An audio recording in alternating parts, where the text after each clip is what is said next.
Primero, buenas noches con todos. Agradecer al Colegio de Ingenieros por la invitación. Es un honor estar aquí compartiendo con personas de tantos años de experiencia. Humildemente, este ingeniero civil les va a contar parte de lo que es la línea 1 del Metro de Lima. Tenemos, creo que, un rol muy importante y clave como operador concesionario de la primera línea del metro. En otras ciudades, los especialistas de transportes hablan ya de que sistemas masivos de transporte deberían ser adquiridos por la ciudad, 5 millones de personas, 6 millones de personas, y dependiendo del tipo de solución o área de influencia, se van por sistemas BRT, líneas de metro, tranvías, trenes ligeros. En nuestro caso, Lima está casi a lo cerca de los 10 millones de personas, y recién estamos comenzando con la primera línea en funcionamiento. Próximamente será la línea 2 en los próximos años, y es parte de un gran plan que el gobierno central, en coordinación con la Municipalidad de Lima, están sacándolo adelante.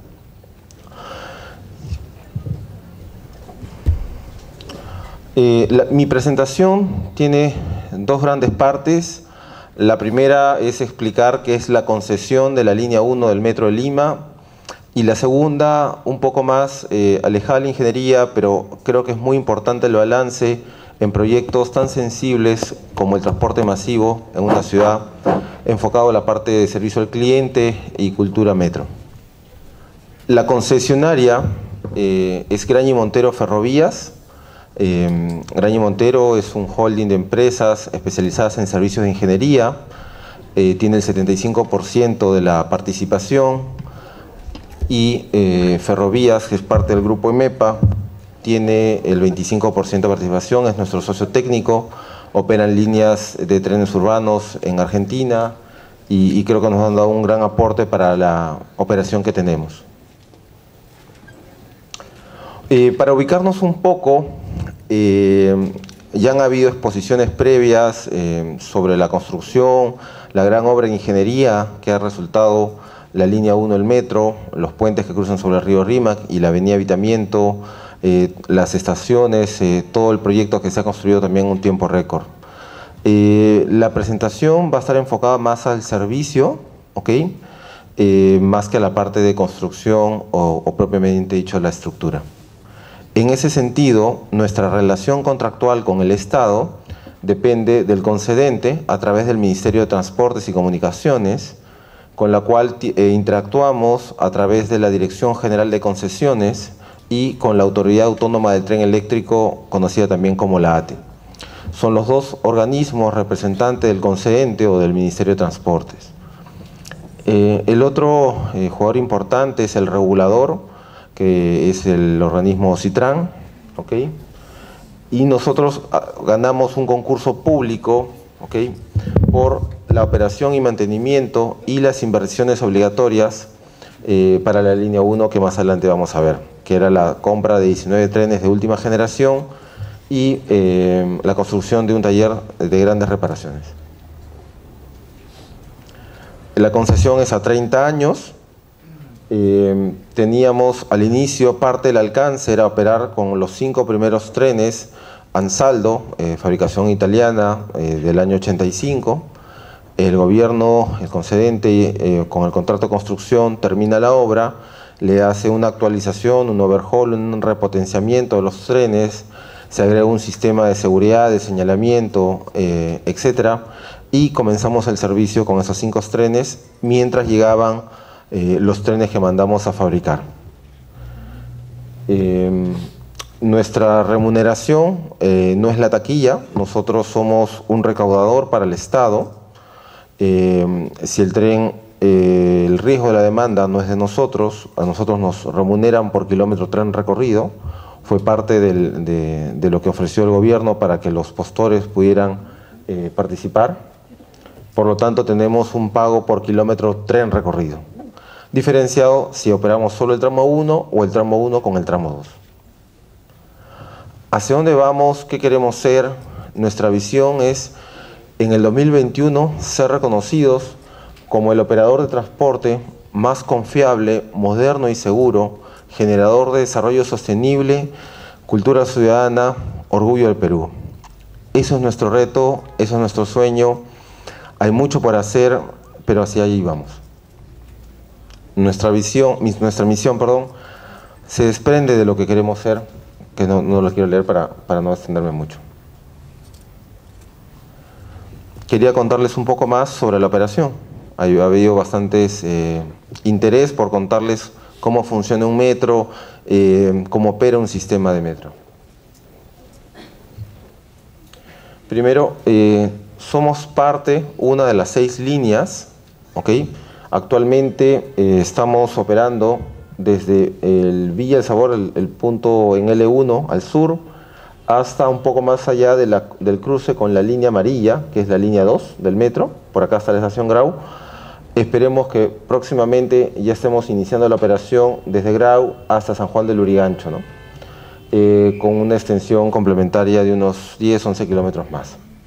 La línea que se adjudicó hace muy poco es la línea 2, que va de este a oeste a la ciudad, más el brazo o el ramal que va al aeropuerto, que es parte de la línea 4, ¿no? Creemos que lo que hemos visto en otras ciudades como Madrid, Sao Paulo, etcétera, si bien hoy día vemos un plano de 6, el día que estén terminadas o próximo a culminarse, lo más probable es que se hagan más líneas de metro, ¿no? En este plano se muestran las estaciones que están con punto en rojo, eran las que antiguamente estuvieron construidas, que se repotenciaron, se mejoraron. Las con punto amarillo son las que se construyeron hace 2 años y que venimos operando también. Y las con punto blanco son las próximas a iniciar operación, que llega hasta San Juan del Lurigancho, ¿no? Actualmente nuestro tiempo recorrido son 33 minutos, 21 kilómetros aproximadamente de vía que estamos usando. Cruzamos 9 distritos con 16 estaciones. El tramo 2 son unos 12 kilómetros, esperamos que sea un tiempo de viaje de 19 minutos adicionales. Cruzamos 2 distritos más 10 estaciones nuevas. Algunos hechos relevantes hasta el 2013, hacia el finales del 2011, tomamos posesión de lo que era la infraestructura. En inicios del 2012 comenzamos la operación comercial con servicio gratuito al público. Hacia abril de ese año se inició el cobro por el viaje. Hacia julio de este año y entraron del 2013, perdón, inició el ingreso a la flota Alstom, que son nuestros trenes de última generación, y esperamos que a final de julio inicie el tramo 2 que va hasta San Juan del Lurigancho.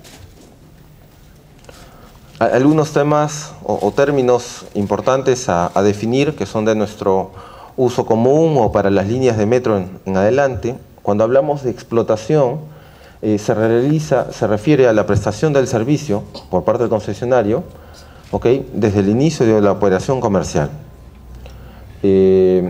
Cuando hablamos de operación es igual a operación y conservación, ¿no? No solo tengo personal que está en las estaciones atendiendo al público o gente conduciendo el tren, sino también obviamente en las labores de mantenimiento en la vía, que es en la noche, o en material rodante, que es durante el día normalmente. Tenemos de contrato niveles de prestación de servicios, que más adelante los vamos a definir, pero son parámetros mínimos que el concesionario debe cumplir según lo estipulado en el contrato de concesión. Como les comentaba al inicio, nuestro sistema es de pago por kilómetro recorrido con pasajeros, con lo cual una medición que audita el regulador es realmente los kilómetros efectivos que venimos realizando. El gobierno ofreció una bolsa de kilómetros garantizados, que era la cantidad de kilómetros a recorrer por año en función del número de trenes que uno tiene operando. Por ejemplo, cuando ya esté el tramo 2 en funcionamiento, serán 2.600.000 kilómetros al año que recorreríamos.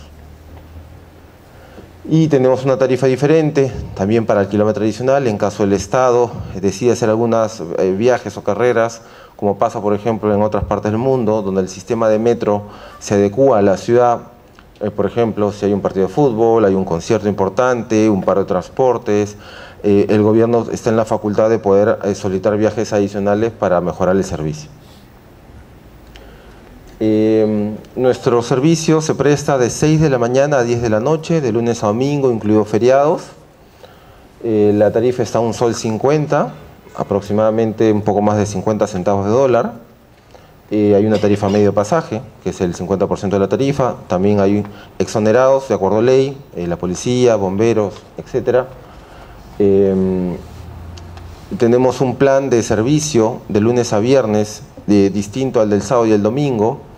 El domingo es nuestro día de menor afluencia, que también los invito cuando quieran recorrer el sistema y conocerlo con la familia, si es que aún no se suben. El domingo es el día más tranquilo para conocerlo, ¿no? En la hora punta, que es en la mañana y en la tarde, estamos pasando con un intervalo de paso de 6 minutos, y en la hora valle cada 10 minutos un día de semana. Más o menos como referencia, el tiempo entre estaciones son 2 minutos, ¿ok? Y el tiempo de parada también es 20 segundos, también es referencial. En hora punta se toma un poco más la apertura de puertas por la afluencia del público. En hora valle un poquito menos, pero al final el tren nunca puede salir antes de la hora que está en los horarios publicados. Lo que ofrecemos es que los horarios que están en nuestras pizarras, en cada andén, siempre se cumplan. El tren nunca puede salir antes de la hora, ¿no? Esta gráfica de colores es el plan de servicio. Lo queríamos poner porque es algo muy particular de las líneas de metro. Cada línea de cada color es un tren que inicia la jornada. Por ejemplo, la primera línea comenzó cerca de las 5:15 de la mañana, va desde Villa El Salvador, y la línea de arriba en la parte superior es Miguel Grau. Entonces, a lo largo del día, el recorrido de cada tren se registra a qué hora llegó a cada estación, y cada línea casi en paralelo es un tren que va de Villa El Salvador, acaba su recorrido en Miguel Grau y va regresando ida y vuelta. ¿Me dejo explicar? Entonces es como un ida, ¿no? Y son 5, 6, 7, 8 líneas, dependiendo de la cantidad de trenes que inicien en operación, cada línea que se pueda mostrar en la parte inferior, ¿no? Por ejemplo, la línea azul, que es el segundo tren, partió a las 5:30 de la mañana para estar en Grau cerca de las 6 de la mañana, 10 para las 6, para iniciar su operación 15 minutos después, y comenzó 6:05, según horario. Y va y viene, va y viene. ¿Ok? Esto es nuestra hoja de ruta para un día común, un viernes. ¿Ok? Y así se prolonga para cada hora del día. Si es que hubiera, por ejemplo, acá a la mitad se ve más o menos en la estación Jorge Chávez, que una línea horizontal significa que ese tren estuvo retrasado 1 minuto, o que tuvo un tiempo más prolongado de parada en esa estación, con lo cual uno puede monitorear y ver y registrar realmente cómo se está dando el servicio.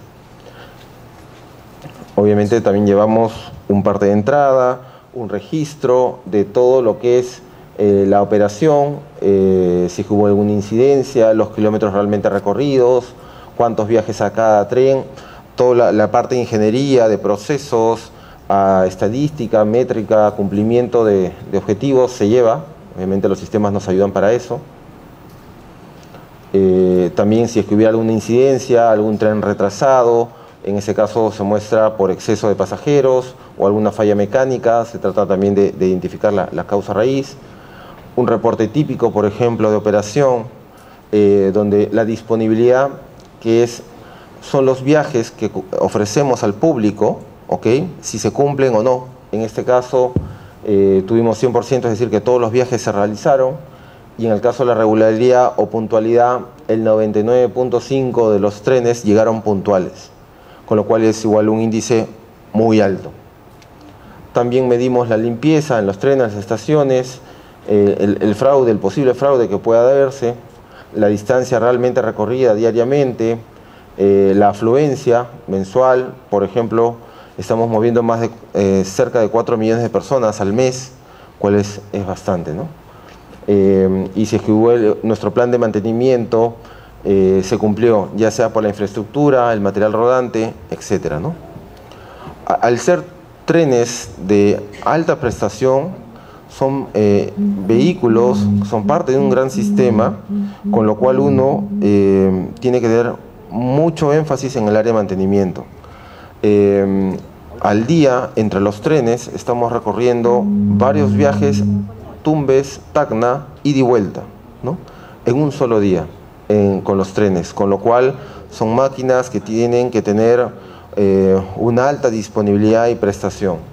A la vez también son sistemas muy automáticos que protegen siempre la integridad del pasajero, puesto en que en cada tren estamos hablando más de 1000 personas que podrían estar viajando.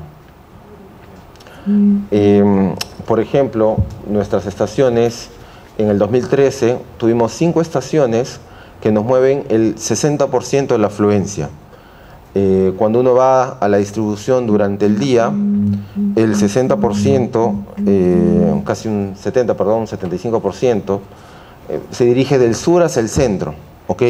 Con lo cual, que creo que es, sabemos, el sur, Villa El Salvador, Villa María del Triunfo, San Juan de Miraflores, se convierte en una ciudad dormitorio donde la gente se desplaza para combinar y irse a su centro de trabajo hacia Grau, a Cultura, que es Javier Prado, etcétera, ¿no? Y en la tarde pasa el efecto inverso. Gente que termina su jornada laboral a la hora punta, 5 de la tarde, 6 de la tarde, 7 de la tarde, en el retorno a casa. Para el 2014, en lo que va del año, la estación Miguel Grau, nuestra estación en el centro de Lima, es la que actualmente viene registrando la mayor afluencia posible. Igual que en nuestra estación de cabecera en el sur. Estaciones muy parecidas ahorita en demanda, como la Estación de la Cultura o Gamarra. En particular, los días sábados, más que tener 2 horas punta muy marcadas por la que la gente va a trabajar en la mañana y regresa en la tarde, el día sábado es muy distinto porque Gamarra se convierte en una zona de destino, con lo cual tenemos mucha afluencia durante todo el día, ¿no? Favoreciendo en este caso al emporio comercial, en darle una forma fácil de entrar. Obviamente las empresas que están ahí, el municipio, están muy contentos porque es una forma muy rápida y segura de entrar y salir en Gamarra. Por ejemplo, ¿no? Si una persona lo toma en Cabitos, en el Lobo Liguereta, y si quiere ir a Gamarra, en menos de 6-8 minutos está en Gamarra. Es un transporte seguro, limpio, confiable, etcétera, ¿no? Como referencia, durante el mes de junio estamos transportando los días viernes, por ejemplo, que es nuestra mayor afluencia, cerca de 150.000 personas al día. Los días sábados baja un poquito, pero igual están ahí, y como les mostraba, los domingos son los días de menor afluencia, con lo cual si quieren visitar con la familia es el día más recomendable. A los niños les encanta el viaje en el tren, así que los invito con los sobrinos, los hijos, los nietos. Quería mostrarles esta lámina, es del 2013. En la parte superior, en la línea verde, lo que se muestra es la afluencia conforme iniciamos la operación. Hacia los primeros meses del año, enero, febrero, marzo, movíamos cerca de 2.4 millones de personas al mes. Hemos ido creciendo sostenidamente cada vez. En julio ingresa nuestra flota progresivamente, y al final, hacia diciembre, estábamos transportando ya 4 millones de personas. Cada persona que usa el sistema y está en su zona de influencia, creemos que realmente muy pronto compra y adhiere un sistema de metro por las ventajas contra el sistema tradicional o convencional que existe, con lo cual nuestro crecimiento ha sido realmente sostenido. Cuando hemos tenido alguna pequeña baja o algún día no ha habido tanta afluencia es porque es un feriado, es un puente estatal, etcétera, ¿no? Pero normalmente la estadística nos dice que todos los meses sigue creciendo la afluencia. La línea inferior, que es la línea azul, más o menos aproximadamente se venden 40.000 tarjetas o 40.000 nuevos clientes ingresan al sistema.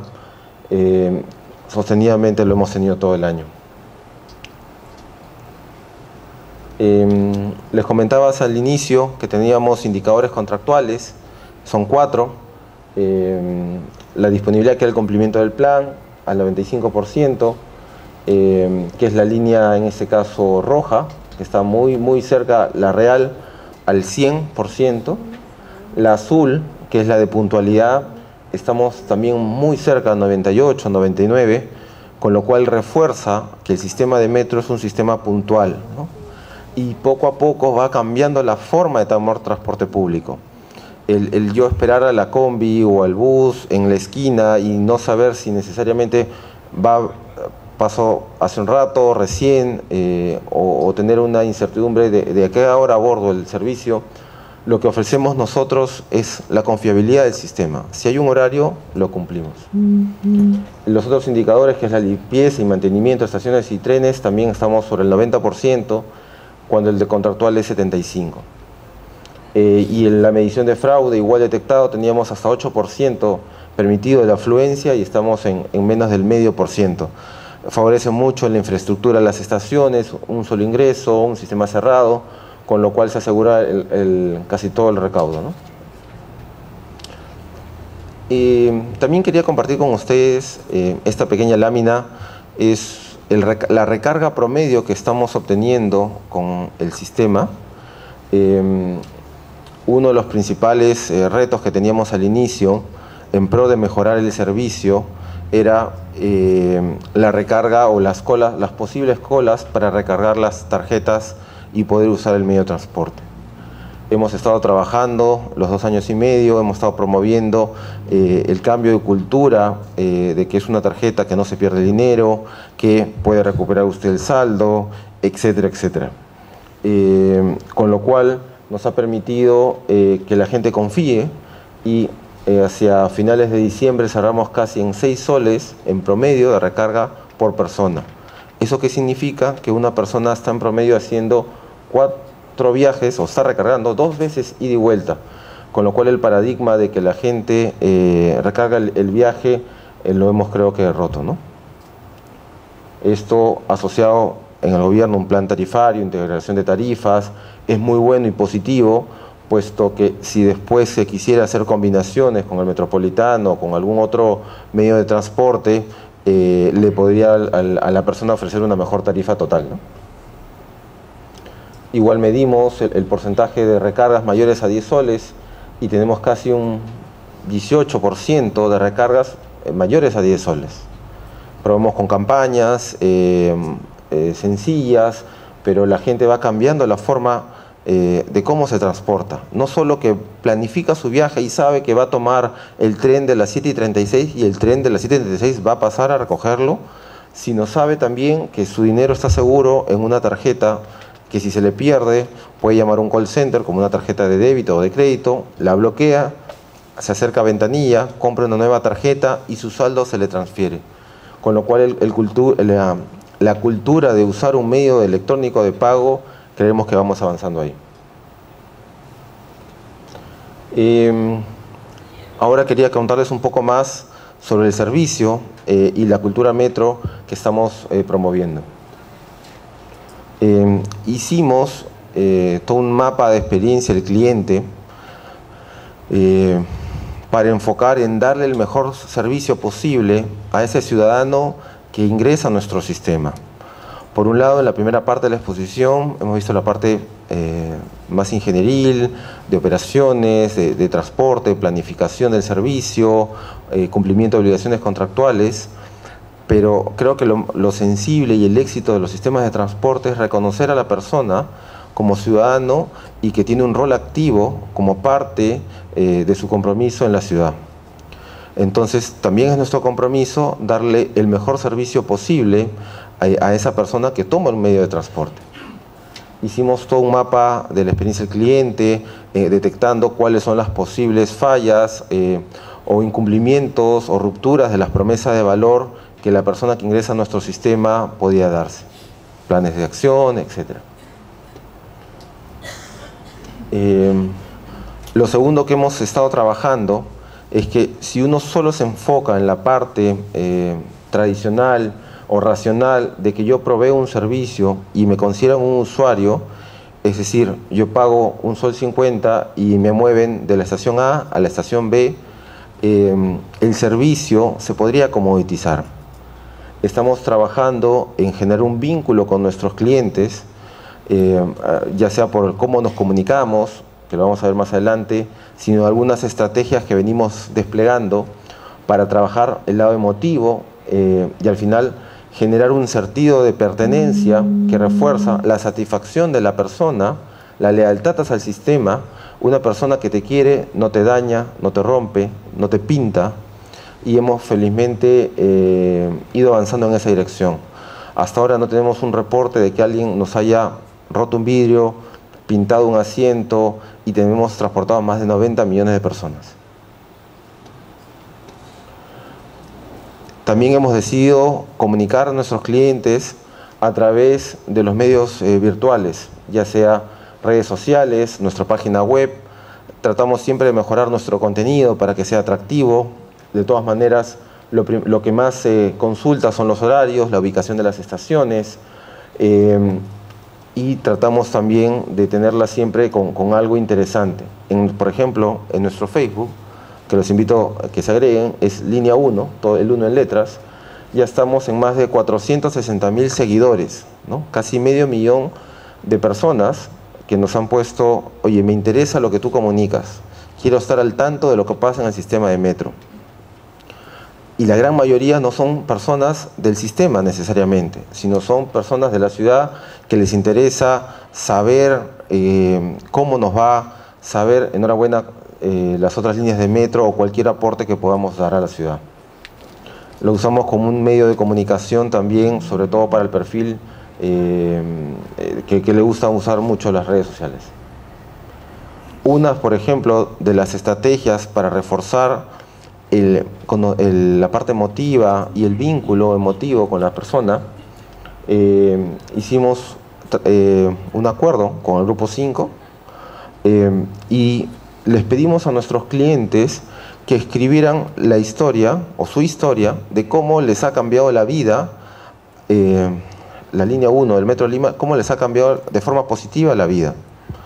Hemos recibido más de 1000 historias en casi los 4 meses de campaña que hicimos. Gente que se puso a escribir, que llenó vía Facebook, que nos mandó un correo electrónico, que se puso delante de una cámara a contarlo. Más que el premio, que es las 2 mejores historias se van a convertir en una canción por el Grupo 5.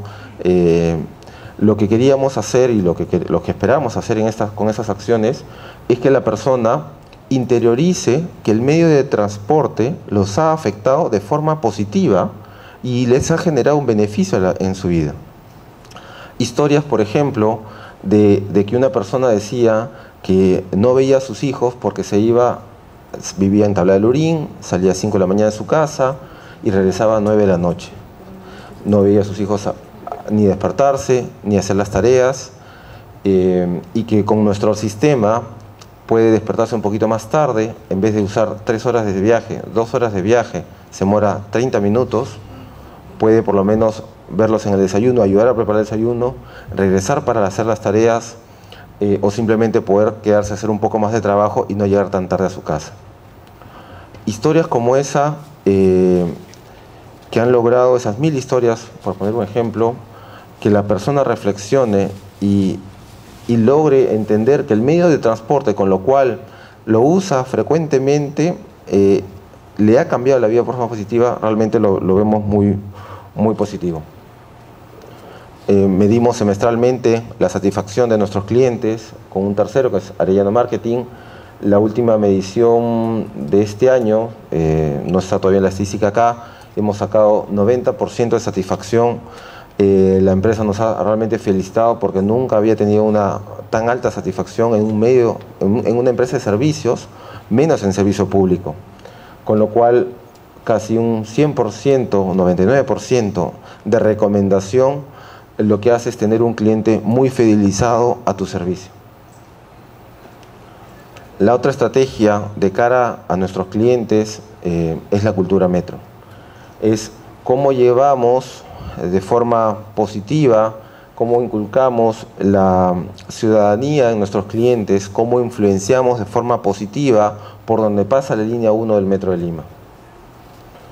Algunas ideas que están ahí, no quiero entrar en detalle. Creo que la gráfica que vamos a ver a continuación representa mucho de lo que hacemos. todo lo que estamos trabajando lo hemos puesto en un gran paraguas que dice: contigo somos mejores. Dos grandes estrategias. Una es educar al cliente en el buen uso del sistema, y nuestra estrategia se llama transformar nuestras estaciones y trenes en espacios de educación ciudadana. Y la segunda es crecer y compartir con las juntas vecinales.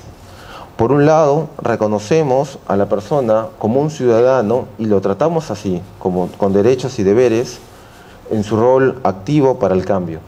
Y en el segundo, con la zona de influencia por donde estamos trabajando, en Villa El Salvador, en Villa María, cómo ayudamos a recuperar los espacios públicos, cómo les enseñamos a canalizar sus intenciones de mejora de su urbe con la municipalidad, visitas guiadas, programas ejecutivos, etc., ¿no? Esto, por ejemplo, fueron algunas de las señaléticas, como una de las partecitas que usamos en nuestra campaña de comunicación. A mí personalmente me gusta mucho la última, que se ve a la mamá de la mano con el niño, que es una de las 6 conductas meta que nos hemos propuesto trabajar. Dice grandes, ¿no? Yo no me paso la raya. Y en pequeño dice, porque cuando esperas detrás de la línea amarilla, le enseñas a tus hijos a esperar en un lugar seguro, ¿no? Contigo somos mejores. No le dices prohibido cruzar la línea amarilla, ¿ok? Estamos acostumbrados a que nos prohíban hacer las cosas y lastimosamente no todas las personas respetan las señales de tránsito, respetan las normas. Yo he aprendido a ceder, ¿no? Porque a pesar de tener un día largo, le cedo el asiento a quien más lo necesita, ¿no? Muchos conceptos de conductas metas en SEI que hemos querido trabajar. Ceder el asiento, el tema de no ensuciar, usar el ascensor y usar las escaleras y dejar el ascensor también para quien lo requiera, etcétera, ¿no? Dejar salir al entrar, que esto es una de las conductas que más todavía nos cuesta trabajar. Hemos hecho un video inclusive formativo, bien así coloquial, sencillo de trabajo. Dentro de Cultura Metro hacemos charlas de aprendizaje, sobre todo en los más pequeños. Vamos a los colegios, vamos a los nidos, les explicamos cómo es el servicio del metro, qué cosas es lo que buscamos, porque creemos que el futuro de la ciudad está en la formación de los niños. Igual hacemos visita guiada con niños más grandes, los subimos al tren, les hacemos un recorrido, con el colegio, no sé, médico o abogados, distintas entidades que nos han pedido hacer visitas guiadas, les hemos dado las facilidades, muy en particular con el CONADIS, con la Asociación de Personas con Movilidad Reducida, que también realmente están convencidos que un sistema muy amigable a la persona con movilidad reducida, por ejemplo, con uso de ascensores, salvaescaleras, para las personas no videntes, señalización, etcétera, debería ser como debe ser el estándar en la ciudad. Lo otro que trabajamos es el arte vecinal, es cómo recogemos las expresiones artísticas de nuestra zona de influencia y les damos un marco de exposición dentro de las estaciones del metro. Tenemos un cronograma cultural en ciertas estaciones, ciertos días, se presentan marinera, una exposición fotográfica, danza, hip hop, distintos tipos de expresión para lo mismo, ¿no? Darle un valor agregado al ciudadano, al cliente que usa el sistema de metro, que no solo se va a mover de la estación A a la estación B. Esto es una, por ejemplo, de las primeras recuperaciones de espacios que hicimos en Villa María del Triunfo. Hicimos un trabajo en conjunto con la comunidad de Micaela Bastidas y con artistas urbanos, o comúnmente llamados grafiteros, de cómo podíamos recuperar unos muros dañados por mucho tiempo. Vemos acá a la izquierda, en la parte superior, niños de la comunidad pintándose o pintando algo que querían representarse, ¿no? Una niña se ponía al costado y su compañera le dibujaba la silueta y después lo pintaba, con lo cual ese muro era parte de la comunidad. Cuando hicimos esta primera muralización, la gente nos decía, oye, con suerte de repente un año te puede durar antes que lo dañen. Pasó más de un año y medio y el muro sigue ahí. En la parte de abajo, artistas de diferentes partes del Perú vinieron y nos hicieron trabajos. El de la derecha es un artista igual un americano. Estos son dos artistas más urbanos. Esto es Tacora, para los que pasan por ahí. Esto está frente al hospital 2 de Mayo. Este es justo el cruce de aviación con Grau. Es el único espacio verde que quedó en esa zona. Y era un gran muro. Hoy dijimos, oye, ¿por qué no hacemos algo que alegre la ciudad? Algo que les dé un valor. Y bueno, se hizo esta muralización, trajimos un colegio de la zona, se le explicó cómo es el concepto del arte, el tema de las dimensiones, la profundidad, por los mismos artistas, con lo cual fue muy bien recibido. Algunos trabajos igual de recuperaciones de parques, etcétera, ¿no? Siempre en conjunto con la comunidad. Algunos de estas, todo lo que estamos haciendo ha sido reconocido por algunas entidades externas, con lo cual nos da mucho gusto. En el 2012, Creatividad Empresarial, el 2013, Ciudadanos al Día, con las buenas prácticas de gestión pública. Perú 2021 también nos reconoció con el principal reconocimiento de nuestro aporte a la sociedad. Y hay uno más que no está acá, que ha sido otorgado por el BID, por el Banco Interamericano de Desarrollo, y evaluado por la Universidad de Harvard. Ese reconocimiento fue entregado hace unos mes y medio, 2 meses más o menos, en marzo, fue, y evaluaron 60 proyectos de infraestructura a nivel latinoamericano y algunos fuera de América, y de los 60 proyectos de 18 países, escogieron a la línea 1 del Metro de Lima. Por primera vez el BID reconocía una empresa privada que hacía realmente un aporte a la sociedad con todas esas estrategias que les venía contando. Con lo cual obviamente nos deja mucho de orgullo. No somos una empresa que haga publicidad, de repente por eso no lo habrán visto en ningún lado, pero bueno, igual creo que vale la pena porque es el esfuerzo de muchas personas detrás de esto. Al 30 de junio, como les comentaba, más de 90 millones de personas transportadas. Si cada una de estas personas se ha ahorrado por lo menos 30 minutos de viaje, estamos hablando de más de 45 millones de horas hombre, 5.000 años de vida ahorrado, o más de 70 personas de 70 años, ¿no? Eso es el muy pequeñito, a media hora por persona nomás, el impacto positivo. Si estas horas hombre usted lo ponen con el PBI, $2.50, $3 horas hombre, hay un retorno enorme, ¿no? Recién en nuestro tercer año de operación, nos falta 27 años más, hay un serio compromiso por hacer más cosas. Y para terminar nomás, quería presentarles nuestro video institucional que recoge un poquito todo lo que hemos visto y con eso termino.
Buenas noches. Para mí es un placer estar aquí para comentar la presentación de Manuel. Conozco a Manuel desde la universidad y sé que es un profesional muy exitoso, así que a mí me alegra estar hoy día aquí en el Colegio de Ingenieros. Yo quiero empezar felicitando el trabajo de la gerencia y bueno, del consorcio, porque además de operar la línea 1, han estado haciendo algunas cosas que tienen que ver con responsabilidad social, con intervenciones en el espacio público, con involucrar, digamos, a los vecinos. Evidentemente hay muchas cosas más que se podrían hacer, pero que no le competen a ellos como, digamos, consorcio operador. Pero sí hay muchas cosas que el gobierno debería tener en cuenta que son cosas que se pueden hacer, porque construir un metro en una ciudad nos da muchas oportunidades que no las debemos desperdiciar, ¿no? El tren, como nos dijo, según las cifras que nos mostró, carga 4 millones de pasajeros al día, lo cual todavía para un metro es bastante bajo, si consideramos que el metropolitano debe estar más o menos por los 16 millones de viajes al día. Eso no quiere decir, digamos, que está mal o está bien. Lo que quiere decir es que posiblemente hace muchos años atrás nos equivocamos en la ruta del tren. Si pudiéramos hacer magia, deberíamos cambiar el metropolitano, sacarlo y poner al tren, porque es la demanda más alta de todo el país. Si ustedes observan, ahí está la demanda más alta de todo el país, ¿no? Y nosotros tenemos un tren que tiene mucho más capacidad, evidentemente, que un BRT, por una zona donde todavía no tiene tanta demanda. Eso nos lleva a pensar que debemos tomar algunas acciones para que esta demanda crezca, porque el éxito del metro, de la línea 1, será el éxito de la ciudad. Transportará más personas en un medio de transporte evidentemente mucho más sostenible, ¿no? Quiero resaltar además que se mencionó durante la presentación varias veces la palabra desarrollo sostenible.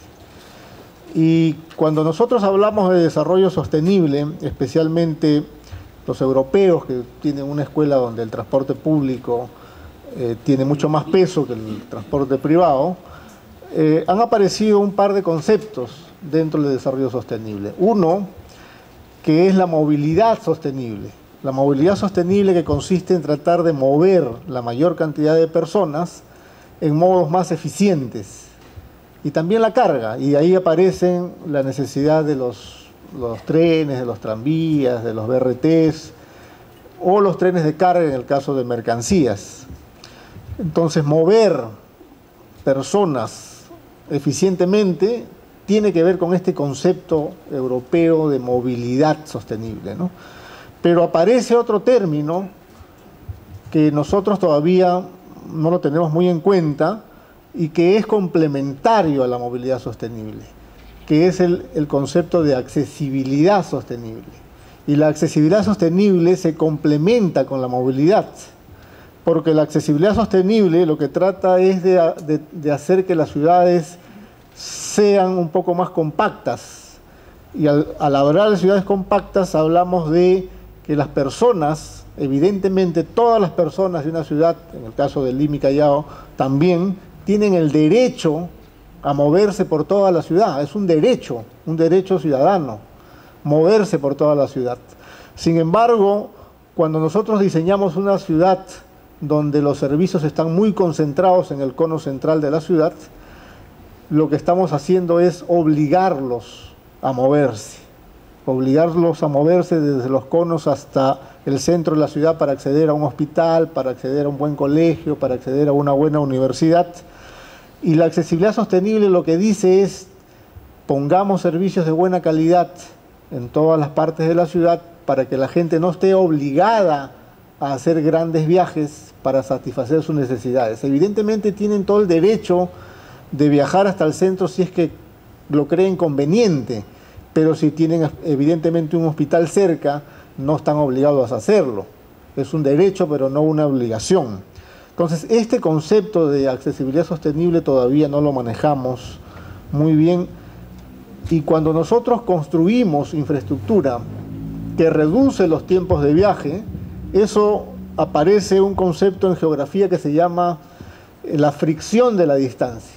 Es decir, cuando nosotros aumentamos la velocidad en base a una autopista o en base a un tren o en base a un BRT que tiene carriles segregados, estamos venciendo la fricción de la distancia, y eso genera, si no hacemos nada más, que la oferta inmobiliaria comience a hacerse más lejos. Es lo que ha producido, por ejemplo, la autopista o la Panamericana al sur. La oferta inmobiliaria se ha ido yendo hacia allá. Si nosotros hubiéramos ofrecido, por ejemplo, trenes de cercanías al sur, lo que hubiera crecido es seguramente más negocios, más vivienda con mayor densidad, especialmente cerca de las estaciones de los trenes de cercanías. Pero lo que nosotros ofrecemos va generando cierta movilidad en la ciudad. Entonces no deberíamos perder en cuenta estos dos conceptos que son sumamente importantes para poder planificar la ciudad, ¿no? Lo otro es que cuando nosotros pensamos en un tren o en un metro, evidentemente pensamos en la modernidad de la ciudad y creemos que los metros son fundamentales para que funcione la ciudad. Y no podemos decir que no, porque imagínense la ciudad de Londres sin su red de metro, que tiene más o menos como 500 kilómetros de red de metro, ¿no? Nosotros vamos a estar por 30 y tantos todavía y iremos creciendo, pero ellos tienen 500 kilómetros de red de metro. No podría funcionar la ciudad de Londres sin su metro, pero los buses en Londres cargan más del doble de los viajes del metro. Por lo tanto, los buses también son importantes. Cuando nosotros hablamos de movilidad, aparece otro concepto, que es que todos tenemos necesidades diferentes.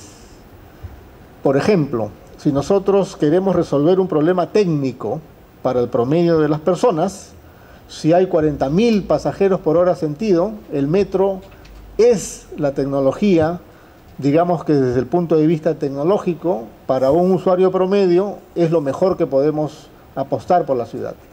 Pero cuando nosotros miramos la movilidad de cada individuo, porque cada individuo tiene el derecho a la movilidad, comienzan a aparecer, por ejemplo, las necesidades de una persona de 85, 90 años, que ya no puede caminar tanto para llegar a la estación de un metro, porque para que un metro sea potente y tenga tiempos competitivos de viaje, tiene que tener estaciones pues cada 600, 700, 800 metros, dependiendo de dónde se esté insertando en la ciudad. Y para esa persona seguramente un bus que pasa cerca de su casa es más accesible. Esa es una de las razones por las cuales, cuando uno viaja y visita una ciudad europea, los sistemas de transporte conviven, es decir, no son excluyentes. Si yo pongo un metro acá, no es que ya no pueda poner un bus.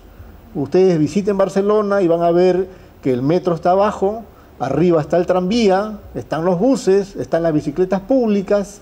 Es decir, el transporte tiende a ser multimodal porque todos tenemos necesidades diferentes y por lo tanto podemos escoger entre todo este abanico de posibilidades el que más nos conviene para viajar en una ciudad. Eso es algo que quería, digamos, resaltar. Y el otro tema que creo que es importante es que cuando uno inserta un modo masivo de transporte en una ciudad, existe una oportunidad única para hacer regeneración urbana.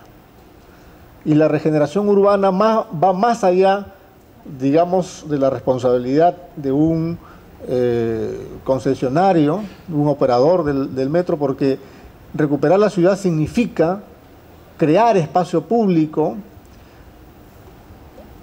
significa incentivar el crecimiento mucho más denso dentro de la ciudad, es decir, cada estación de una estación de metro debe constituirse en una nueva centralidad.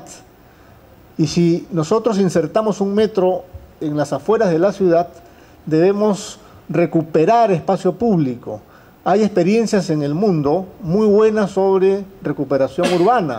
Medellín, por ejemplo, es un ejemplo importante en el mundo de cómo el metro se conecta con el metrocable en los cerros, pero en los cerros han puesto bibliotecas, han puesto espacio público, y no solamente verde para mirar que está bonito, o digamos muros que están pintados, que es, digamos, lo que puede hacer un concesionario, pero el gobierno lo que tiene que hacer es aprovechar la inserción de un metro para potenciar el espacio público, para que la gente esté orgullosa del lugar donde viven, para aumentar el sentido de pertenencia que tiene la gente por su lugar, para que ellos se reúnan y haya más convivencia, y eso es una de las razones por las cuales en Medellín y en Bogotá ha bajado la delincuencia, por la recuperación del espacio público, digamos, ¿no? Voy a ver cuánto me queda. Ya estoy terminando, entonces tenía, digamos, algunas otras cosas que contarles, pero parte de las cosas que creo que no hemos hecho, tanto en el metropolitano como en el metro, es intervenir más en el espacio público, en la accesibilidad que deben tener las personas para llegar a las estaciones, en las personas con discapacidad, que si bien es cierto el metropolitano, los buses del metropolitano y también los metros son accesibles para llegar hasta el metro, todavía tenemos barreras urbanísticas que impiden que las personas lleguen hasta el lugar, ¿no? Si yo no puedo llegar a una estación, entonces no puedo usar el sistema. Y excluye eso a las personas, digamos, con discapacidad. Necesitamos trabajar un poco más en esta inserción urbana. Y finalmente, creo que Lima, al estar en el centro de Sudamérica, tiene una oportunidad única de convertirse en el país o en la ciudad para los negocios, donde todos puedan venir rápidamente, pero llegar al centro financiero en 15 minutos y no en un par de horas en la congestión, digamos, ¿no? Eso significa que hay rutas que pueden potenciar enormemente la conexión del aeropuerto con el centro financiero. Y eso no se paga con los pasajes que pueden pagar, digamos, los ciudadanos para viajar, sino eso se paga con la cantidad de negocios que se pueden promover en la ciudad al constituirnos, digamos, en el centro de Sudamérica para hacer negocios, ¿no? Con eso quiero terminar. Gracias. Muchas gracias, ingeniero Juan Carlos Dextre, y gracias por su capacidad de síntesis. Seguidamente invitamos al arquitecto Miguel Ángel Torres a que haga la segunda ponencia en un tiempo aproximado también de unos 10 minutos, dando referencias de que el arquitecto Miguel Ángel Torres es graduado por la Universidad Nacional San Agustín de Arequipa, con máster en Arquitectura y Diseño Urbanístico por la Rice University School of Architecture, Houston, Texas, Estados Unidos. Diploma en Planeamiento Estratégico de Proyectos por la Universidad del Pacífico y en Dirección de Proyectos por el Instituto Tecnológico de Monterrey de México. Cuenta también con varios estudios de posgrado en Desarrollo Urbano, Gestión y Liderazgo para Altos Funcionarios Gubernamentales, entre otros. Tiene vasta experiencia en gestión, consultoría en el desarrollo y dirección de proyectos. Arquitecto, lo invitamos. Gracias. Buenas noches con todos. En primer lugar, agradecer por la invitación. Es importante la participación multidisciplinaria, creo, en proyectos. No creo que alguien pueda tener el dominio completo de la temática, sobre todo en transporte, de los problemas que se derivan de tratar de llegar a un transporte sostenible, un transporte amplio, amigable, humano, para una ciudad que realmente tiene un transporte desastroso todavía, ¿no? Si bien es cierto, estamos dando unos cuantos pasos con la creación de la primera línea de metro, con una línea metropolitana, pero todavía queda mucho por avanzar, ¿no? Y de la misma manera en todas las ciudades peruanas. No hay una ciudad en Perú que tenga resuelto el problema de transporte urbano. Y esto, gracias a la Universidad Nacional de Ingeniería, donde tenemos la oportunidad de salir a las diferentes ciudades de Perú, y hemos hecho talleres en las diferentes ciudades buscando soluciones para las ciudades de Ayacucho, Iquitos, Tarapoto, etcétera, etcétera, donde realmente la situación es crítica. Bueno, creo que yo felicito al Colegio de Ingenieros porque da un escenario interesante para el debate, para la presentación de ideas y para la crítica también. Creo que también tenemos que hacer crítica, tenemos que ser muy consistentes en aceptar un proyecto si es bueno o no es bueno y si requiere superarse más, ¿no? Y en ese sentido, la planeación del transporte en Lima, principalmente, todavía adolece de una serie de problemas, no tiene un buen enfoque, ¿no? Primero tiene que analizarse y comprenderse qué es una ciudad. Es un organismo vivo, ¿no? En la cual el sistema de movimiento tiene que llegar a todas las partes de la ciudad y tiene que permitir el traslado eficiente, oportuno y rápido de los habitantes. Sin embargo, todavía ese sistema no está resuelto. El sistema de movimiento en Lima no está enfocado de forma integral, interinstitucionalmente. El gobierno municipal ve un lado, el gobierno central ve otro, no hay coordinación. El Callao por una parte, Lima por otra, no se llega a superponer las propuestas, ¿no? Entonces creo que ese es un ámbito importante que tiene que resolverse. Y dicen, hay que nominar, hay que crear una autoridad que pueda coordinar a las instituciones, pueda coordinar los ámbitos, pueda ser un punto de partida. Esa institución existe. Hay un Consejo de Transporte que se creó hace años. Hay una Secretaría Técnica de Transporte que también ve la interrelación de las municipalidades de Lima, del Callao, el Ministerio de Economía, el Ministerio de Transportes, ¿no? Y el Ministerio del Interior. Hay algo creado que se ha abandonado, lamentablemente. No sé por qué, pero se ha abandonado. Entonces no hay esa instancia de coordinación y concertación que tiene que tener el transporte metropolitano. Por eso es que cuando se planifican las líneas, pues no están adecuadamente, no están intersectadas, no hay integración modal. Si vemos la línea 1, le falta, ¿no? Si vemos la línea 2, cómo ha sido planeada y concebida, también carece de una integración modal, ¿no? Entonces eso tenemos que denunciar, eso se tiene que criticar y se tiene que corregir. Estos son ejemplos interesantes. Felicito al amigo que ha hecho una buena presentación. Está creando valor, ¿no? En términos de cultura metro. Está creando un sistema, está operando en términos de puntualidad, todo lo que se deriva de lo que es la cultura metro. Es eficiente, es puntual, es un servicio interesante, pero es un servicio que es para más. Este sistema, esa línea debe transportar de 800.000 a 1 millón de pasajeros día. ¿Y cuántos pasajeros traslada? 150, acabamos de ver los datos, ¿no? Es poco. Con buses yo estaría solucionando el problema, no necesitaría invertir tanto. Entonces, ¿cuál es el desafío? El desafío es dotar, alimentar esa línea troncal que es el sistema metro, con un sistema de alimentación, con otros sistemas complementarios, ¿no? Con un acceso más humano y más fácil, con veredas, con ciclovías, con otros elementos que nos permitan a nosotros ir hacia las estaciones.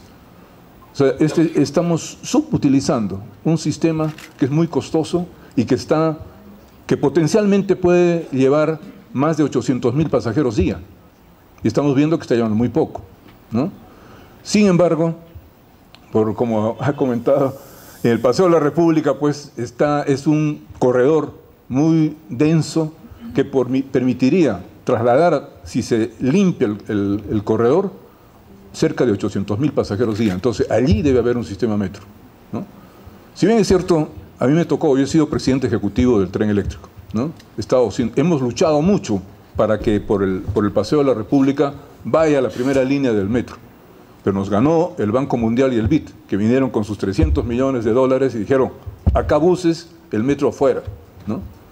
Y cuando yo he tenido oportunidad de presentar mociones en el extranjero, les digo, en Lima, por el principal corredor van buses, y por un corredor que era de tercer grado, como es la avenida Aviación, etcétera, van un metro. Y lleva cerca de 200.000 pasajeros día. Y no me creen, ¿no? Porque dicen, ¿cómo? ¿Y cómo así? ¿No? Pero esas cosas no deben pasar, creo. Creo que se tiene que planificar la red metro a partir de las demandas.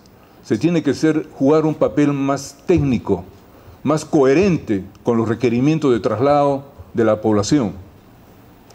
Entonces la línea metro, ¿no? La línea 1, pues tiene el gran desafío de no solamente ir por kilómetro recorrido, sino que tiene que ir en función a pasajero kilómetro. Que ese debe ser la meta. ¿Para qué? Para que en vez de simplemente hacer recorrido, no importa cuántos pasajeros lleva por kilómetro, sea pasajero por kilómetro. Entonces tiene que buscarse alimentar esa línea para que podamos incrementarla, duplicarla, triplicarla o cuatriplicarla, que para eso es esa línea, es de alta capacidad, ¿no? Y las líneas de alta capacidad conectan los centros atractores principales de la ciudad. En ese sentido, por ejemplo, la línea 2 es importante porque va a tener una alta demanda.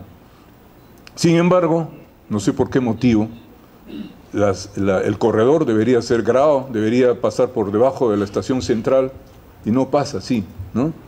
La línea 2 se desplaza a 28 de julio, que es una vía secundaria, no es la vía troncal, el Paseo de la... Si bien es cierto, esto ya se ha discutido, pero es importante tocarlo porque es un referente para que en las futuras líneas no se cometan los mismos errores. Como por ejemplo, la línea 3 quieren que se vaya por Canadá, ¿no? Y dejar el Javier Prado, lo cual considero un error, un grave error, porque los centros atractores de viaje, la mayor dinámica está por Javier Prado.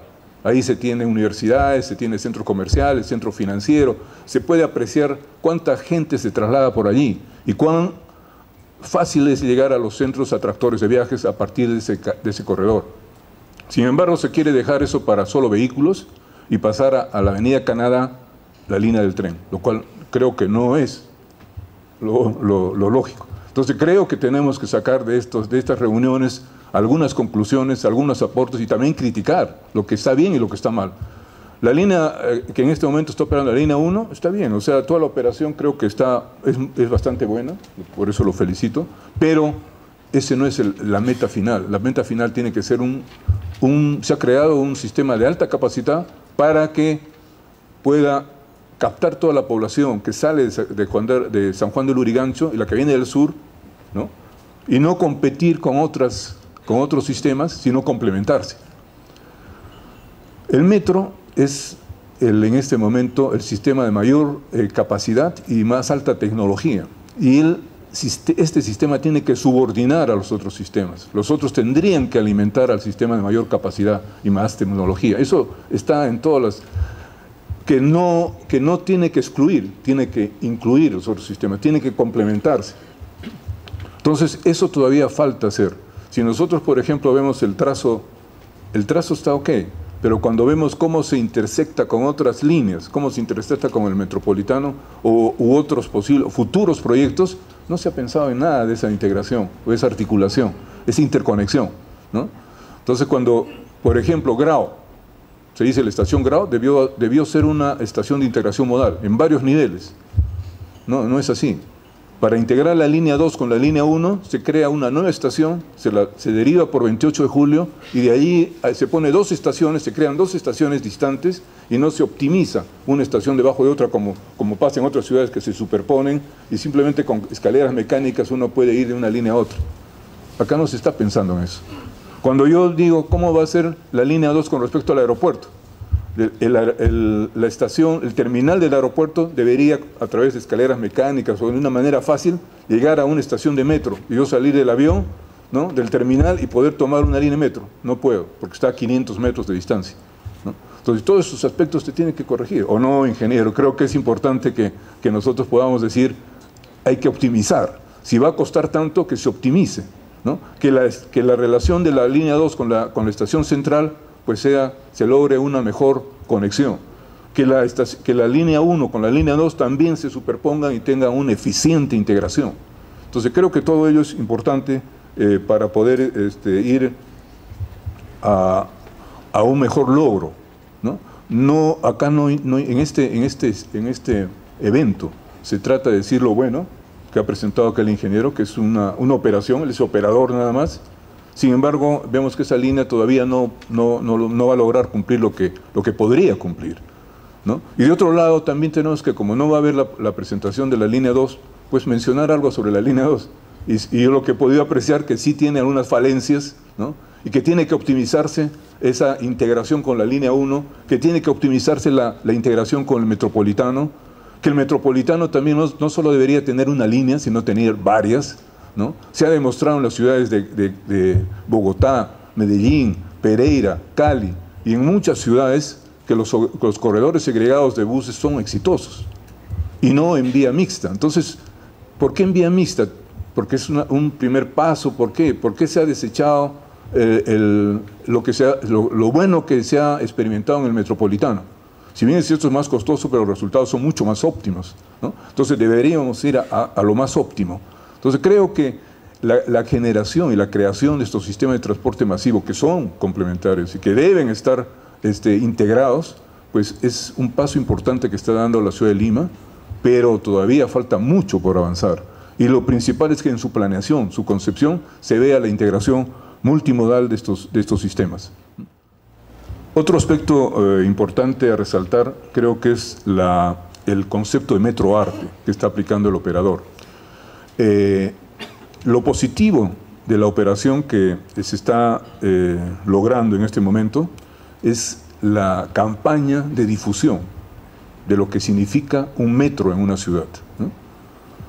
Creo que en ese sentido pues hay un logro, hay un avance, pero no hay participación en esta operación, en la optimización de la operación del gobierno local ni del gobierno nacional. Se los ha dejado a ellos solitos, ¿no? Simplemente para que operen. Pero no solamente se trata de operar, se trata de integrar, se trata de crecer, se trata de alimentar, de complementar, de buscar una integración física, tarifaria, ¿no? Y operacional del sistema metro con el sistema, por ejemplo, metropolitano o entre líneas. Y eso todavía no está bien craneado, bien pensado, bien planeado. Yo soy especialista en eso.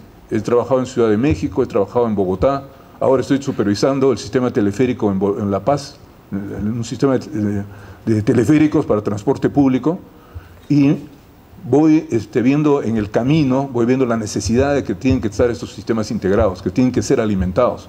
Entonces, creo que en este momento este es un escenario en el cual nosotros tenemos que aportar y ver y buscar y pedir que realmente eso se logre, ¿no? Creo que el tiempo se me ha agotado y agradezco esta oportunidad y creo que debemos... Muchas gracias, arquitecto. Quiero hacer algunos comentarios relacionados con la línea 3 del metro, pues he revisado los términos de referencia que sirven de base para este estudio, según el cual estoy informado, la buena pro se estaría dando muy pronto, hacia fines de julio. En estos términos de referencia he encontrado algunos aspectos que me preocupan y que paso a comentarlos. Un tema sobre los términos de referencia es que he visto que se ha omitido la posibilidad de que en la línea 3 sea un metro expreso. A continuación explicaré lo que es un metro expreso. Un metro expreso tiene estaciones del orden cada 2 kilómetros y por lo tanto puede desarrollar velocidades de crucero del orden de 55 kilómetros por hora. Mientras que un metro normal como la línea 1 y la línea 2 tiene estaciones cada kilómetro, del orden de cada kilómetro, y desarrolla velocidades de crucero de 35 kilómetros por hora.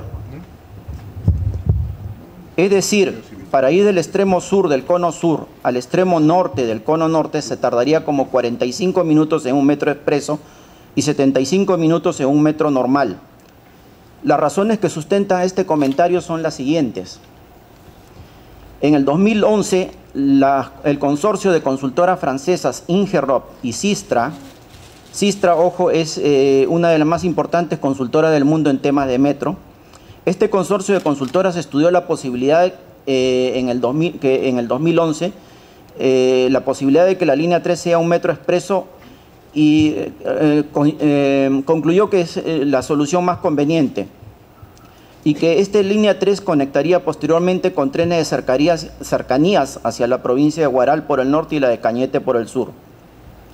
Otra razón que sustenta esta propuesta es que según estudios hechos por especialistas en sistemas de metro en España, por ejemplo, un informe relacionado con la génesis de las redes ferroviarias metropolitanas de Londres, Nueva York, París y Berlín por Jordi Juliá, o también, por ejemplo, otro informe, el ferrocarril en la ciudad, evolución de los sistemas pasantes o sistemas de metro expreso, que es lo mismo, por Javier Bustinduy. Ambos informes concluyeron que las ciudades que consideraron la inclusión de un metro expreso que atraviese toda la ciudad evolucionaron hacia un sistema más eficiente, y aquellas ciudades que no lo hicieron tuvieron que implementarlo algunas décadas después, como los casos de Madrid y Barcelona. Esta propuesta se hace más obvia para Lima metropolitana, considerando que la ciudad es cada vez más alargada en el sentido sur-norte, ya que su crecimiento en el sentido este-oeste está obviamente limitado por el mar y los Andes.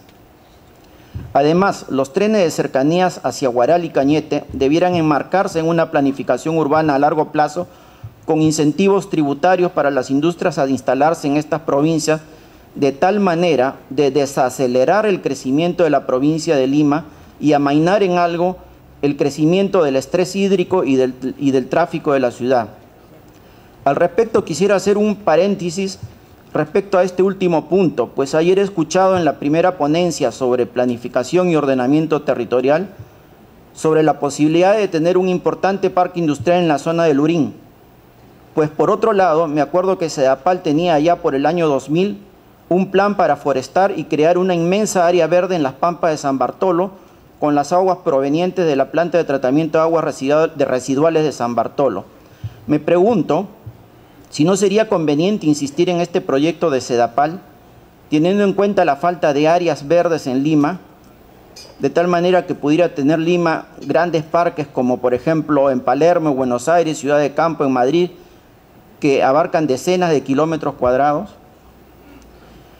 Otro problema relacionado con las rutas de la línea 3 es que he visto que todas las alternativas que indican a estudiarse discurren a lo largo de la avenida Arequipa, que es paralelo a la vía expresa del Paseo de la República, es decir, paralelo al recorrido del Metropolitano, distanciado solo 300 o 800 metros.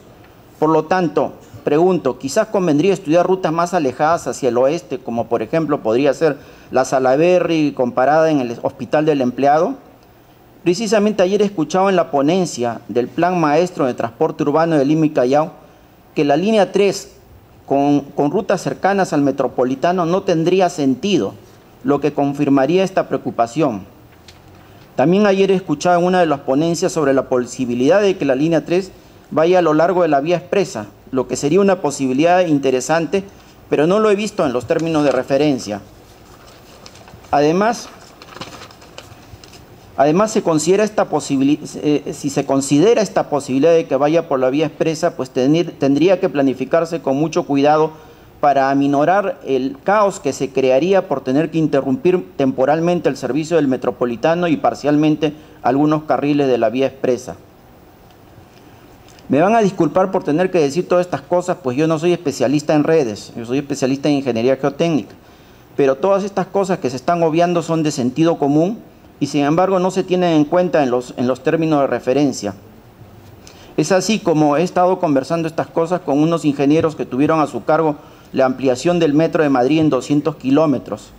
Algunos temas como, por ejemplo, que debiera hacerse un estudio de prefactibilidad de toda la red del metro y de los BTR para planificar de una vez el orden de su implementación, prever las estaciones intercambiadoras, etcétera. Lo acabamos de escuchar en la ponencia del arquitecto Torres. Todas estas prevenciones se tendría en cuenta si es que se estudiara toda la red de una vez por todas para definir incluso hasta los derechos de vía. Sin embargo, se está estudiando uno por uno, primero la línea 2, luego la 3 y luego vendrá la 4. Bueno, por otros temas, por ejemplo, que me comentaban estos ingenieros que estuvieron a su cargo la red del Metro de Madrid, es aquí se desarrolla el metro, debiera desarrollarse desde el centro hacia la periferia, y aquí se hace al revés. Por ejemplo, la línea 2, que va hacia el oeste. Hemos visto ayer en una ponencia que en la zona del Callao no hay suficiente demanda. Eso ya se sabía el 2012. Entonces, si esta línea 2 que discurre hacia el oeste y después de cruzar la avenida Fawcett, podría avanzar una estación más y luego tener una estación bimodal con un BTR y postergar esos 6 kilómetros adicionales de metro en el Callao, no digo no hacerlo, sino postergar, y con esos recursos financieros, pues usarlos en zonas más urgentes, como podría ser la avenida Fawcett, la avenida La Marina y Javier Prado. Entonces, hacer este estudio de toda la red ayudaría a optimizar el orden en que se van haciendo las obras. Bueno, estos son los temas referidos a las alternativas de ruta que estoy comentando respecto a los términos de referencia de la línea 3 que me preocupan. A continuación, otro tema que me preocupa es que respecto a los términos de referencia de la línea 3 están relacionados con la intención de que no se vuelvan a cometer los mismos errores que dieron lugar a los altos costos de la línea 2. Por ejemplo, tengo un informe cuya traducción al español se titula Comparación de los costos de capital por kilómetro en trenes urbanos del Departamento de Desarrollo y Planificación de la Universidad de Aalborg en Dinamarca, que tiene una lista de por lo menos 20 proyectos de metro en el mundo. También tengo otros informes más detallados sobre la ampliación del Metro de Madrid en 200 kilómetros entre el 97 y el 2007, que costó alrededor de 100 millones de dólares por kilómetro a costos actuales. De todos estos informes se puede concluir que el costo de 180 millones por kilómetro para la línea 2 es muy alto.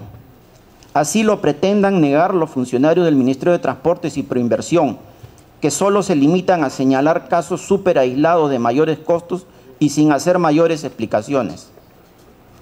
En este momento ya no se puede hacer nada con la línea 2, pues los contratos se tienen que respetar.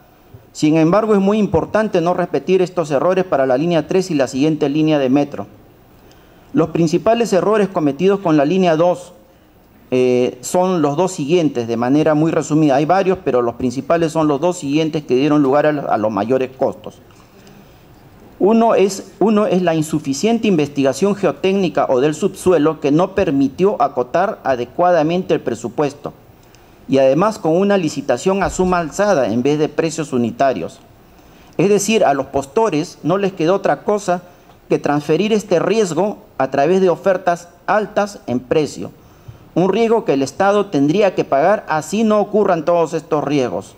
Estos riesgos, por ejemplo, podrían deberse a bolsones de arena o rellenos antrópicos no previstos que obligaría a reforzar el subsuelo antes de que pase la tuneladora o a mayor bolonería de mayor tamaño de la prevista, etc. Otra segunda razón que dio lugar a estos mayores costos es el hecho de concesionar la obra civil, es decir, los túneles y las estaciones que representan del orden del 70% del presupuesto, cuando los hechos históricos han demostrado que es mejor licitar como obra pública y además en tramos cortos de 6 a 8 kilómetros para que pueda haber más competencia por tramo. Al respecto, se ha hecho evidente la insuficiente competencia en el proceso de la concesión de la línea 2. A continuación, sustentaré cada una de estas dos razones. Primero, la relacionada a la insuficiente investigación geotécnica. Según la publicación del Comité Nacional de los Estados Unidos de Tecnología de Túneles, titulada Investigaciones Geotécnicas del Sitio para Proyectos de Metro del año 84, se hicieron nuevas recomendaciones en cuanto a los mínimos requeridos de cualquier proyecto y concluyeron que para niveles de investigación geotécnica del orden del 1% como porcentaje del costo del capital, ocurrían aún así niveles de reclamaciones del orden del 12 al 20% de adicionales de obra. Esto equivale, esta investigación del orden del 1% como porcentaje del capital, grosso modo equivale a investigaciones, a puntos de investigación cada 50 a 150 metros. Pues en la línea 2 se investigó cada 2 kilómetros, es decir, un 20avo de lo requerido. y con la investigación adicional que se hizo en el 2013 no llegaba ni a 1/10 de lo requerido. Al parecer, según los términos los términos de referencia de la línea 3, se investigaría cada 100 metros, lo que está muy bien.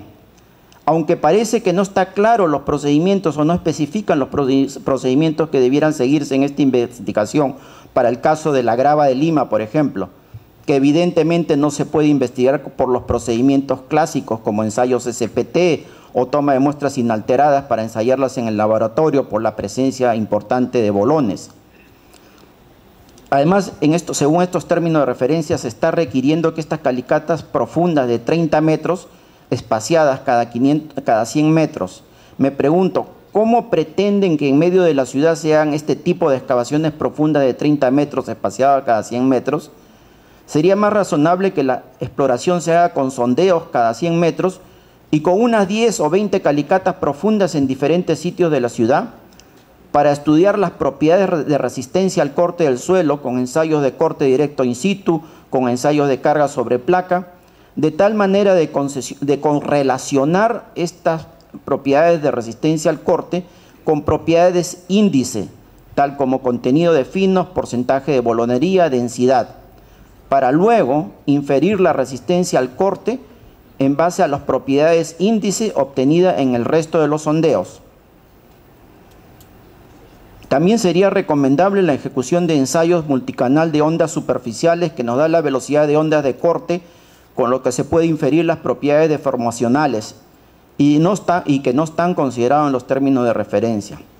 En resumen, estos términos de referencia para la línea 3, para la investigación geotécnica, están bien, solo que hay que corregir algunas cosas. Están bien por la cantidad, pero hay que especificar qué es lo que se quiere.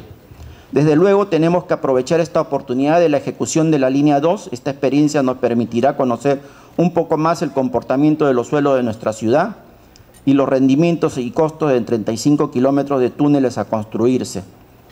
Ojo que, por ejemplo, para obras subterráneas y excavaciones profundas como las excavaciones entre trinchera para las estaciones, en que es importante los empujes del suelo, la cohesión es una variable muy importante y tenemos que determinarlo con mayor precisión.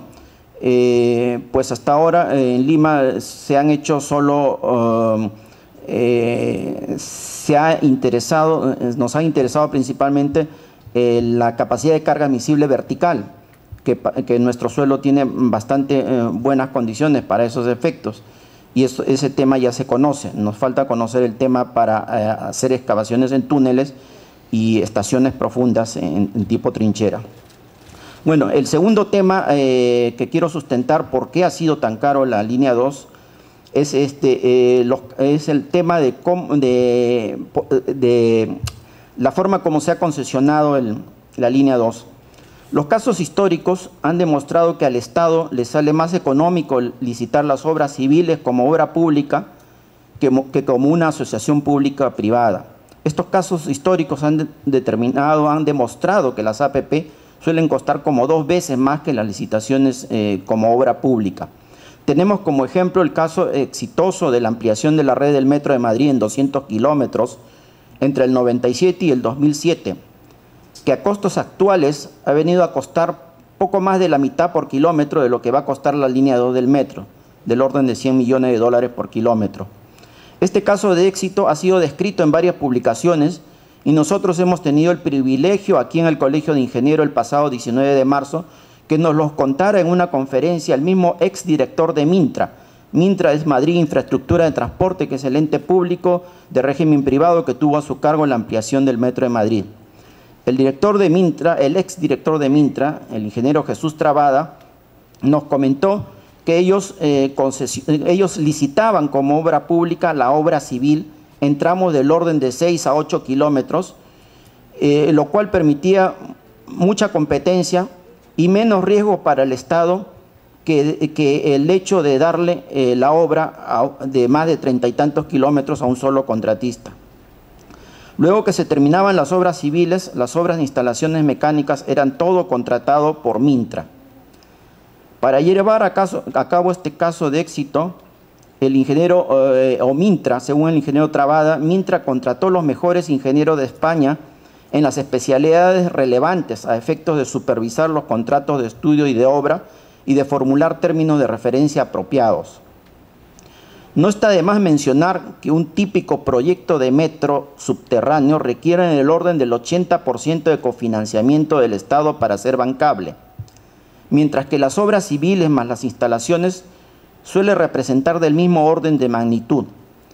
Por lo tanto, al Estado le toca subsidiar la totalidad de las obras civiles más las instalaciones. Otra razón por la que es mejor licitar la obra como obra pública y no concesionarlo. En todo caso, que la concesión se deje para la operación y el mantenimiento. Es por tanto muy importante que el Estado no vuelva a cometer los mismos errores para que las líneas 3 y las siguientes no nos salga tan caro. Y para ello, además, se requiere de un mejor equipo profesional, si es necesario con asesoramiento externo, a fin de formular términos de referencia adecuados, es decir, hacer las cosas bien desde el nacimiento del proyecto, además de ser interlocutores válidos con las consultoras a contratarse.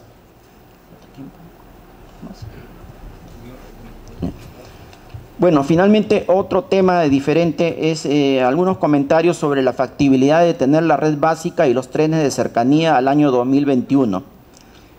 La inversión que tiene que hacer el Estado en obras civiles más instalaciones, entendiéndose que solo se concesionaría la operación y el mantenimiento, es decir, que solo se concesionaría la inversión en trenes, para las siguientes obras, la obra que ya está concesionada, por ejemplo, la línea 2 y un pedazo de la línea 4, unos 16 kilómetros de viaducto elevado para la línea 3 en la zona del cono norte y 15 kilómetros de la línea 3 en subterráneos, unos 29 kilómetros o 30 de la línea 4 en subterráneo, tren de cercanías a Chosica, a Ventanilla y a Puente Piedra y Ancón, entendiéndose que es una zona de expansión urbana.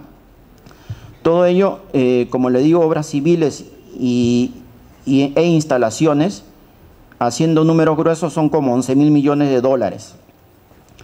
Incluyendo ya la línea 2 y el pedazo de la línea 4, tal como se ha concesionado, con esos costos altos. Todo esto son como 11.000 millones de dólares. Si descontamos esta una tasa del 5% por un periodo de 20 años, resultaría como 900 millones de dólares al año, es decir, del orden del 3% del presupuesto de la República. Yo creo que es una cosa bastante manejable. Según un artículo escrito por el exministro de Economía, señor Carranza, en noviembre del 2013 en el diario El Comercio, comentaba que según la ley del presupuesto multianual 2014-2016, se permitiría un déficit fiscal de 1% anual, lo que permitiría gastar en infraestructura del orden de 2.300 millones de dólares adicionales a lo que está planificado. Y el señor Carranza no entendía por qué el Estado no lo hacía. Comentaba además que nuestra razón de deuda sobre PBI es apenas 18%, una de las más bajas del mundo. Hoy han leído en el periódico que la agencia Moody nos ha calificado ya tipo A. Si tenemos en cuenta que estamos en un ciclo bajo en la economía mundial, es evidente que se debe aplicar políticas anticíclicas y que la mejor manera sería que el Estado invierta para cerrar en algo nuestra brecha en infraestructura. Sin embargo, el gran problema es que los proyectos tardan en madurarse y la insuficiente capacidad del Ministerio de Transporte y Proinversión no permite tener buenos expedientes técnicos y de manera oportuna. Esta insuficiente capacidad ha ocurrido siempre. Por ejemplo, tenemos los casos de IRSA Norte, de la Interoceánica, que se licitó a 800 millones de dólares y terminó costando 2.000 millones de dólares, etcétera. Varios casos han ocurrido en el pasado. Así que esta falta de capacidad viene de gobiernos anteriores también, solo que ahora se hace más patente por la urgente necesidad de acelerar el proceso de cierre de nuestra brecha en infraestructura, por lo que corremos el peligro de caer en la trampa del país de ingresos medios. Así que el mensaje final es que mejoren apreciablemente la capacidad técnica, la capacidad de los cuadros técnicos del Ministerio de Transportes y Proinversión, y si es necesario, con asesoramiento externo. Eso es todo. Muchas gracias, ingeniero Col, por su capacidad de síntesis. Acto seguido, invitamos al ingeniero Nemesio Canelo, Almeida, quien es ingeniero civil de la Universidad Nacional de Ingeniería, máster en planeamiento urbano y profesional de la Universidad de Yale, es director de estudios del IPL, ex decano de la Facultad de Ingeniería Civil de la Universidad Nacional de Ingeniería, profesor principal en planeamiento urbano y regional de la Facultad de Ingeniería Civil de la Universidad Nacional de Ingeniería. Con ustedes el ingeniero Nemesio Canelo, a quien también le brindamos aproximadamente unos 10 minutos. Muchas gracias. Buenas noches, amigos. Muchas gracias por esta oportunidad de participar en este foro tan interesante. En primer lugar, para agradecer la invitación a hacer uso de la palabra, voy a ajustarme al tiempo que me han concedido, haré lo posible. Y muchas gracias también porque estoy aprendiendo mucho en este foro. Estoy descubriendo que las semillas que se sembraron en distintas oportunidades en el país, en este campo de trabajo, están poco a poco dando fruto.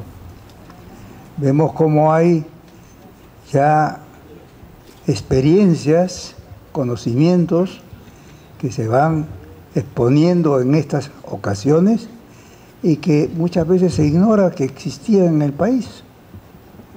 El país está avanzando, aunque algunos comentan que avanza de noche porque los peruanos no lo dejan avanzar de día. ¿Y por qué decimos esto? Pues conviene hacer algunas reflexiones también de circunstancias y encuadre histórico de nuestra labor. No hay que perder de vista que somos una nación con raíces muy antiguas, con mucha solera. Hemos tenido tantas vicisitudes en nuestra historia que el Perú se podría haber fragmentado en republiquetas varias y no se ha producido. Ha mantenido su unidad porque es una nación que tiene muchas raíces hondas, pero es un reto. Esta nación que tiene raíces culturales milenarias, aborígenes que conocieron bien el territorio nuestro, que no es un territorio fácil. El Perú es un reto como territorio. Es realmente un país difícil para habitar en él y lograr un desarrollo sostenido, una calidad de vida, por las características de su geografía. Y también raíces históricas muy ricas de la civilización occidental cristiana que nos llegó con la incorporación de América al mundo entero, por el descubrimiento y la conquista. Son pequeñas reflexiones históricas que es importante siempre recordar. El Perú tiene mucha solera, pero llegó un momento en que esta criatura pequeña, fruto de este matrimonio de varias culturas, empezó a crecer, llegó a ser adolescente y pensó que ya era adulto, y algunos peruanos quisieron emanciparse. Otros no, dijeron no, si estamos muy bien en el sistema del Imperio Español, como parte del gran virreinato del Perú. No era un moco de pavo, ¿eh? No era una colonia, era un reino muy importante. De Lima se gobernaba toda América del Sur española, Buenos Aires, Asunción, Chile, Guayaquil, etcétera. No, el Perú era muy importante en el virreinato, en los 2 siglos y medio del virreinato. Claro, era una sociedad de castas como consecuencia de la conquista, pero se estaba empezando a mezclar, a mestizar, a enriquecerse en un proceso de mestizaje. El mestizaje no es un empobrecimiento, es un enriquecimiento. pero requiere una gran cultura de comunicabilidad y de accesibilidad, que se ha mencionado acá a propósito de los planes de transporte. Este país, por su geografía y por su sociedad heterogénea y el aislamiento que ha producido la geografía de esta sociedad, porque prácticamente Perú es un archipiélago terrestre, por el Ande, ¿no? Es realmente extraordinario cómo está desarrollándose. Sin embargo, al pensar que ya debía ser un adulto, se emancipaba, la guerra de la independencia fue una guerra civil entre los peruanos que querían seguir siendo realistas y los peruanos que querían que el Perú independiente, ya mayor de edad, se incorporase a las corrientes modernas del mundo de aquel entonces, la Ilustración, ¿no? Y esta corriente empezó no acá, empezó en España mismo y en Europa. No voy a alargarme en este tema. El hecho es que la guerra tuvo que consolidar la independencia. Y como el Perú era el principal centro realista, porque había un importante sector realista que se quería mantener en esta forma de gobierno monárquico, que privilegiaba al Perú en el tiempo del virreinato, la periferia, que se sentía postergada por el centralismo limeño y que estaba apoyada por potencias no españolas, que querían también terciar en el comercio internacional, concretamente Inglaterra. Esa periferia, Buenos Aires por un lado, Bogotá por otro, querían pues la independencia. Y hubo que hacer toda una campaña emancipadora y tener que derrotar la corriente realista peruana para consolidar la independencia. Bueno, eso se logró en Ayacucho. No se logró cuando San Martín juró la independencia en Lima. Ahí esa independencia jurada por San Martín en Lima estaba pegadita, como se dice, con babas. El poder realista peruano estaba en la serranía y el virrey dejó Lima y se puso a la cabeza del ejército realista peruano para derrotar a la invasión chilena y argentina que había llegado por el mar con San Martín. O sea que la situación de la independencia estaba muy precaria. Tuvo San Martín que ir a buscar a Bolívar para pedir pues, que se lo apoye para acabar la campaña, y le acabaron, pues, Bolívar la acabó. Y por eso Ayacucho se dio la independencia americana. Y nació el Estado peruano. Pero ¿cómo nació? Como nación derrotada, con su economía quebrada y endeudado por la guerra. Después de haber sido un virreinato importante, nació como un Estado muy débil. Y el Estado independiente ya tuvo que escoger una forma de organizarse, de organizar a la sociedad peruana, a esta realidad peruana que tiene pues raíces profundas, que tiene identidad muy sólida, pero que tiene necesidad de una organización moderna.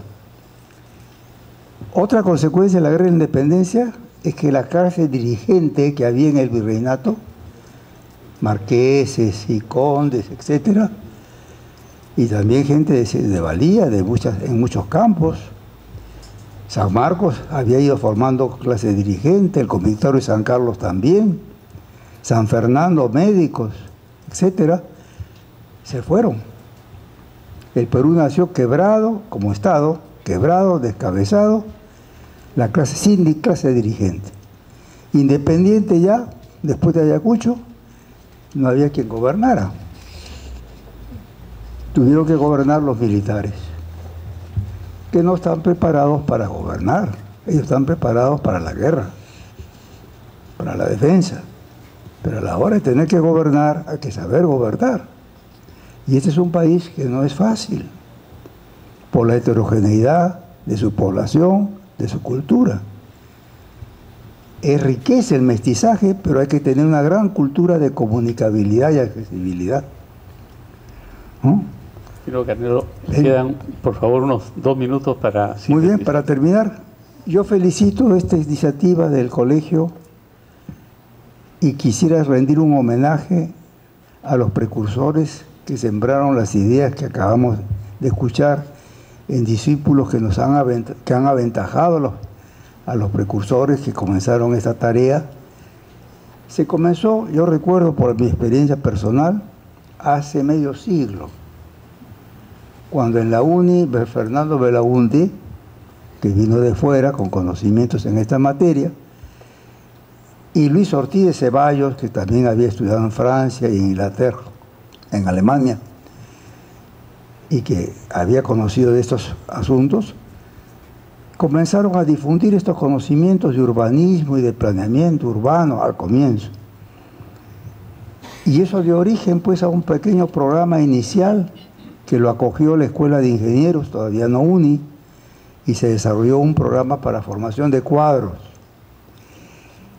Y estos cuadros comenzaron a crecer. La OEA escogió justamente al Perú para crear la primera maestría de alto nivel en esta materia, ¿no?, por esta experiencia de la Escuela de Ingenieros. Y se creó el IPL, Instituto de Planeamiento del Lima, una maestría que formaba en estos campos. Y salió varias generaciones de toda América, de México, Argentina, venían becados por la OEA acá a Lima. Y se desarrolló toda una cultura. Pero nuestro país es un país de desastres. Es un país muy interesante, es un país de aventura. Desastres telúricos, como bien sabemos, y desastres antrópicos también. Bueno, y de repente, de la noche a la mañana, hubo una revolución política en materia de ideas, ¿no?, y una nueva ley universitaria. Y el programa, las nuevas autoridades improvisadas que llegaron, en el esquema que los políticos, los congresistas dieron como reglas de juego para la universidad, que no sabían del asunto, destruyeron el programa. Después se creó otro programa muy importante en planeamiento para justamente ver las cosas que estamos viendo: formulación y evaluación económica y social de proyectos, especialistas en cuantificar el costo del proyecto y sus beneficios, incluso sociales. Lo que acaba de mencionar. Ingeniero, el tiempo se ha cumplido, le rogaría, por favor. Bueno, otra revolución de regulaciones, de la universidad, ¿no? Nuevas autoridades que no conocían bien lo que se venía haciendo, también se destruyó el programa. Y ahora se está dando una nueva ley universitaria. Vamos a ver qué pasará. Pero yo concluyo con esto, mis queridos amigos. Todo lo que venimos conversando es fruto de un mayor conocimiento de las cosas. Y lo que se ha procurado difundir y enseñar está creciendo y dando fruto. Pero falta mucho. Y un sistema de planeamiento, un sistema de diseño y un sistema de operación necesita muchos cuadros. No basta que el gobierno apruebe o que el municipio apruebe. La comunidad tiene que hacer lo suyo. Esto que está haciendo el tramo 1 de Lima es magnífico. Está construyendo el país. El Perú se tiene que hacer como Estado, educando a la gente de que sí podemos juntos, si nos entendemos bien. Autoestima en nuestro pueblo, esperanza de que pueden salir adelante. Ven cómo la gente goza con un sistema moderno, eficiente. No será perfecto, es un primer tramo. Cuando haya más tramos interconectados con buenos núcleos nodales, va a ser mucho más atractivo.